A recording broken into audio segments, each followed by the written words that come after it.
Hello and welcome to Michael's Minty Music for today. Today we review the Talking Heads 1979 album Fear of Music. It's pretty good, definitely a well-implemented experimental new wave album here.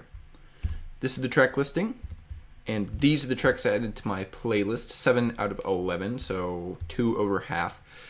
This album's pretty good. It's a much more refined version of their debut sound, in my opinion. Their previous album was a little less experimental, and I think Fear of Music goes kind of back to their original sound. Fortunately, most of the experimentation here does actually end up working pretty well. It's not perfect, but a lot of these songs are decent, in my opinion. I really like that the names of all the songs are kind of single words.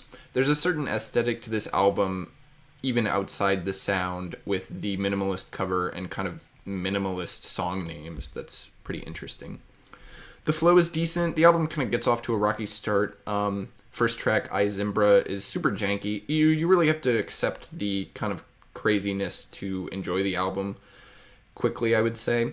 By the end of the first side, though, they hit a good stride, a good groove, and it carries through the second half, which isn't quite as good as the first side, but does manage to end well. Drugs is a kind of appropriate ending track for the album's sound. In general, the album's high quality and well put together, but it doesn't have any super great tracks that would give the album some texture. It ends up sounding a bit like a good video game soundtrack, where no one track stands out, but they're all pretty decent. There were no singles released before the album, and my favorite track here is probably fifth track, Life in Wartime. It's the most pop-oriented traditional track here, and definitely one of the better tracks on the album. I rank this album best out of the 3 Talking Heads albums I've heard so far, better than their debut or their second 1978 album. This is definitely the highest quality album out of their 70s work. It's got the experimentation of the first album combined with sort of the improved quality from their second album, so it ends up beating out both of them in terms of overall album production.